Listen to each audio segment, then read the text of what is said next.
हाँ तो बच्चों, आज हम पिछली क्लास में जो हमने चैप्टर स्टार्ट किया था, आज उसी को कंटिन्यू करने जा रहे हैं। पिछली क्लास में हमने चैप्टर स्टार्ट किया था फॉर्म्स ऑफ बिजनेस ऑर्गेनाइजेशन, और फॉर्म्स ऑफ बिजनेस ऑर्गेनाइजेशन कई तरह के होते हैं, मैंने बताया था।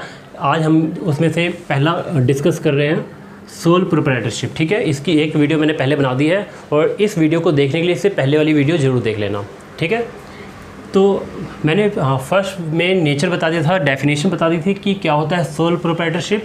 आज हम उसके पढ़ने वाले मेरिट्स और लिमिटेशंस। मेरिट्स का मतलब होता है गुण, और लिमिटेशंस का मतलब होता है सीमाएं। सीमाएं का मतलब होता है बच्चों कि कुछ लिमिट्स होती हैं, अभी मैं बताऊंगा उसके बारे में। पहले हम पढ़ते हैं मेरिट्स। मेरिट्स मतलब सोल प्रोप्राइटरशिप बिजनेस को करने के क्या क्या गुण हैं। ठीक है, तो पहला है बच्चों क्विक डिसीजन। अगर तुम कोई सोल प्रोप्राइटरशिप का बिजनेस करते हो तो जो तुम डिसीजन लोगे बच्चों, वो बहुत ही ज़्यादा फास्ट होने वाला है। बहुत फास्ट डिसीजन लोगे। इसका कारण क्या है? इसका कारण है कि तुम्हें किसी की एडवाइस नहीं लेनी पड़ती। एक छोटा सा एग्जांपल देता हूँ। पार्टनरशिप में क्या होता है कि कुछ ऐसे डिसीजंस होते हैं जो लेने के लिए हमें दूसरे पार्टनर से डिस्कस करना पड़ता है, तीसरे पार्टनर से डिस्कस करना पड़ता है, उनको बुलाना पड़ता है, उनके साथ मीटिंग करनी पड़ती है। कंपनी के अंदर भी यही होता है। कुछ डिसीजंस शेयर होल्डर्स लेते हैं और कुछ डिसीजंस बोर्ड ऑफ डायरेक्टर्स लेते हैं। ठीक है, कंपनी के अंदर अगर शेयर होल्डर से कोई डिसीजन दिलवाना है तो सारे शेयर होल्डर को बुलाना पड़ता है, उनकी मीटिंग अरेंज करवानी पड़ती है। तो बच्चों बहुत ज़्यादा टाइम लगता है कंपनी के अंदर और पार्टनरशिप के अंदर डिसीजन लेने के लिए। लेकिन अगर हम बात करते हैं सोल प्रोप्राइटरशिप का, तो यहाँ पे बच्चों एक फ़ायदा होता है सोल प्रोप्राइटरशिप का कि यहाँ पर एक अकेला व्यक्ति होता है, उसी का बिजनेस होता है, उसको किसी से पूछने की कोई ज़रूरत नहीं है, वो जब चाहे जो चाहे डिसीजन ले सकता है। तो यहाँ पर पहला मेरिट ये कि क्विक डिसीजन, बहुत फास्ट डिसीजन लिया जा सकता है। दूसरा है बेनिफिट ऑफ सीक्रेसी। सीक्रेसी का मतलब है गोपनीयता, छिपाना। बच्चों इनको एक बेनिफिट ये मिल जाता है कि जो सोल प्रोप्राइटरशिप के बिजनेस होते हैं उसमें जो ओनर होता है वो अकेला मालिक होता है, और वो सारी डिसीजंस मतलब यानी कि जो भी उसके सीक्रेट्स होते हैं वो किसी को बताता नहीं है, और कानून भी उनको विवश नहीं कर सकता कि आपको सारी बातें पब्लिक को बतानी पड़ेगी। कंपनी के अंदर क्या होता है कि सारी बातें छिपाई नहीं जा सकती। कंपनी के अंदर बहुत सारी ऐसी बातें होती है जो रजिस्ट्रार के पास डॉक्यूमेंट के तौर पर जमा करनी पड़ती है, और रजिस्ट्रार के पास जाकर कंपनी की डिटेल कोई भी निकाल सकता है। पार्टनरशिप फर्म में भी ऐसा होता है कि रजिस्ट्रार के पास काफ़ी सारे डॉक्यूमेंट्स जमा होते हैं। ठीक है, तो वहाँ से जाकर कोई डॉक्यूमेंट को जाकर चेक कर सकता है। और पार्टनरशिप में ये भी होता है कि एक मतलब कोई भी डिसीजन लिए जा रहे हैं तो दूसरे पार्टनर तीसरे पार्टनर्स को भी पता होता है। लेकिन यहाँ पर क्या होता है कि अकेला व्यक्ति होता है, किसी को बताने की जरूरत नहीं होती, सारे इसके सीक्रेट्स इसके पास होते हैं, तो इनको जल्दी कोई कम्पीट नहीं कर सकता। अगर ये सही डिसीजन ले तो इनके सीक्रेट्स कोई बाहर लीक नहीं करवा सकता ये। ठीक है, नेक्स्ट बच्चों डायरेक्ट मोटिवेशन। डायरेक्ट मोटिवेशन का मतलब होता है सीधा, ये सीधा प्रेरित होते हैं। कैसे प्रेरित होते हैं? देखो, इनको कोई प्रेरित नहीं करता, इनको कोई मोटिवेट नहीं करता, खुद मोटिवेट होते हैं, क्योंकि बिजनेस इनका खुद का होता है। अगर बच्चों इनका खुद का बिजनेस है तो ये जो भी कमाएंगे सब के सब इन्हीं का होगा। अब एक बात बताओ, तुम कहीं काम करते हो और तुम्हें ऐसा पता है कि तुम जो भी कमाओगे उसका 3 हिस्सा कोई और लेके चला जाएगा, तुम्हें सिर्फ 1 हिस्सा ही मिलेगा। तो नॉर्मल सी बात है, उस काम में मेहनत करने की इच्छा तुम्हारी कम होगी, तुम मोटिवेट नहीं होगे, काम करने की इच्छा तुम्हारी खत्म हो जाएगी या कम होगी। लेकिन जब तुम्हें पता चलेगा कि तुम जितना भी काम करोगे सब तुम्हारा, प्रॉफिट होगा सब तुम्हारा, जितनी मेहनत करोगे जितना प्रॉफिट होगा सब तुम्हारा, उस केस में तुम ज़्यादा मेहनत करोगे। इसमें भी सोल प्रोप्राइटरशिप में भी यही होता है कि एक अकेला पर्सन काम करता है, सब कुछ उसी का होता है। ठीक है, सारे प्रॉफिट्स उसी के होते हैं, तो वो मोटिवेट होता है ज़्यादा काम करने के लिए और ज़्यादा काम करने के लिए, क्योंकि जो मिलना है सब इसी को मिलना है, जितनी मेहनत करेगा इसी का होगा। ठीक है बच्चों, नेक्स्ट आता है पर्सनल कंट्रोल। पर्सनल कंट्रोल का मतलब बताने की ज़रूरत नहीं है। ठीक है, पर्सनल मतलब अकेला यही होता है, सारा कंट्रोल यही करता है, सारा मैनेजमेंट यही संभालता है। ठीक है, तो सारा का सारा कंट्रोल इसी के हाथ में ही होता है।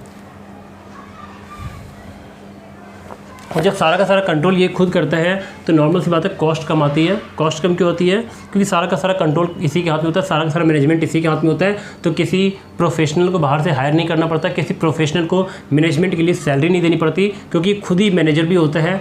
ठीक है, तो पर्सनल कंट्रोल होता है इनका। नेक्स्ट है ईजी फॉर्मेशन। ईजी मतलब आसान, फॉर्मेशन करना इसको काफ़ी आसान होता है। इसको बनाना आसान इसलिए होता है क्योंकि किसी भी तरह का रजिस्ट्रेशन करवाने की ज़रूरत नहीं होती, गवर्नमेंट से किसी भी तरह की परमिशन की ज़रूरत नहीं पड़ती, किसी भी तरह के लाइसेंस की ज़रूरत नहीं पड़ती है। एक छोटा सा एग्जांपल देता हूँ मैं तुम लोगों को, वो ये कि अगर मान लो तुम कोई शॉप खोल रहे हो तो क्या तुम्हें गवर्नमेंट से कोई लाइसेंस लेना पड़ेगा? नहीं। क्या गवर्नमेंट के पास रजिस्ट्रेशन कराना पड़ेगा? नहीं। क्या इसको फॉर्मेशन करना आसान है? हाँ, इस बिज़नेस को फॉर्मेशन करना आसान है, इस बिज़नेस को बनाना आसान है, क्योंकि कोई भी लीगल फॉर्मेलिटी पूरी नहीं करनी पड़ती है। लेकिन कहीं कहीं कुछ फॉर्मेलिटी पूरी करनी पड़ती है, जैसे कि अगर दारू का कोई ठेका खोला जाता है, ठीक है, तो उस केस में लाइसेंस लेना पड़ता है, ठीक है। या फिर कोई केमिस्ट की शॉप खोलता है तो उस केस में सरकार से लाइसेंस लेना पड़ता है। यानी कि अगर तुम सोल प्रोप्राइटरशिप में दारू के ठेके खोलते हो या सोल प्रोप्राइटरशिप में केमिस्ट की शॉप खोलते हो तो उस केस में लाइसेंस की ज़रूरत पड़ेगी, क्योंकि थोड़े देश के लिए इम्पॉर्टेंट है। बाकी तुम सोल प्रोप्राइटरशिप पे कोई भी बिजनेस करो, ठीक है, तुम्हें लीगल फॉर्मेलिटी नहीं करनी, ठीक है, बहुत ही आसान हो जाता है करना, ठीक है। फॉर्मेशन इसका काफ़ी सिंपल होता है। तो बच्चों ये तो था मेरिट्स। अब बात करते हैं इसकी लिमिटेशन, यानी कि फ़ायदे भी पढ़ लिए, इसके नुकसान भी हैं कुछ। क्या नुकसान है? लिमिट्स क्या है इसकी? पहला है लिमिटेड सोर्स ऑफ कैपिटल, मतलब कि सोल प्रोप्राइटरशिप में नाम से ही पता चलता है सोल का मतलब अकेला व्यक्ति है। अकेले व्यक्ति के पास इतनी ज़्यादा सेविंग्स नहीं होती कि वो अपने बिजनेस को बहुत बड़े लेवल पे ले जाए, क्योंकि हर एक इंसान इतना अमीर नहीं होता, ठीक है। तो अगर कोई भी इंसान सोल प्रोप्राइटरशिप का बिजनेस कर रहा है तो उसके पास ना कैपिटल, मतलब जो उसकी सेविंग्स होगी वो लिमिटेड होगी।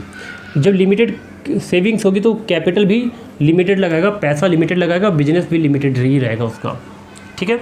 अब बात करते हैं लोन की। क्या उनको लोन मिल सकता है? तो इसका आंसर है कि हाँ, लोन मिल सकता है, लेकिन बहुत कम। पहली बात तो लोन जल्दी मिलते नहीं है, और अगर लोन मिलते भी हैं तो बैंक वाले लोन बहुत कम देते हैं, क्योंकि बैंक वालों को बहुत खतरा महसूस होता है, क्योंकि अकेला व्यक्ति अगर ये मर गया, इसको कुछ हो गया तो बैंक का पैसा डूब जाएगा। यहीं पार्टनरशिप की बात करें तो पार्टनरशिप में 3-4 पार्टनर्स होते हैं, तो बैंक वालों को उतना डर नहीं लगता, क्योंकि 3-4 लोग हैं, एक पार्टनर मर भी गया तो बिजनेस चलता रहेगा, तो बैंकों के पैसे डूबने का खतरा नहीं होता। कंपनी के अंदर शेयर होल्डर्स होते हैं, अगर कोई शेयर होल्डर मर भी गया तो भी कंपनी चलती रहती है, वहाँ पे भी पैसा डूबने का डर नहीं होता। लेकिन यहाँ पे पैसा डूबने का बहुत डर होता है, इसलिए जल्दी इनको लोन भी नहीं मिलता। अगर लोन मिलता तो बहुत ही छोटे अमाउंट का इनको लोन मिलता है, तो इसलिए इनके पास खुद की सेविंग्स भी कम होती है, और बैंक वाले पे इनको जल्दी लोन नहीं देते हैं या बहुत कम देते हैं, इसलिए इनके पास लिमिटेड सोर्स ऑफ कैपिटल इनके पास कम रहता है। अब बात करते हैं सेकेंड लिमिटेशन की, अनस्टेबल एग्जिस्टेंस। बच्चों एग्जिस्टेंस मतलब होता है अस्तित्व। इनका अस्तित्व परमानेंट नहीं होता, ये लंबे समय तक जीवित नहीं रह सकते। सोल प्रोप्राइटरशिप का बिजनेस जब तक व्यक्ति जिंदा है तभी तक करता है, उसके बाद ज़्यादातर केसेस में यही होता है कि वो बिजनेस बंद हो जाता है, ठीक है। एक छोटा सा एग्जांपल देता हूँ मैं। एक नाई है, वो अपनी नाई की दुकान खोलता है, ठीक है, एक अपना सैलून खोलता है वो, लेकिन जब तक वो जिंदा है तब तक उस काम को संभालेगा। उसकी डेथ होने के बाद उसकी शॉप बंद हो जाएगी, ठीक है, क्योंकि ज़रूरी नहीं कि उसका बेटा भी उसी लाइन में चला जाए, क्या पता उसका बेटा इंजीनियरिंग लाइन में चला जाए, डॉक्टर बन जाए, ठीक है, नाई की दुकान उसको बंद करनी पड़ सकती है।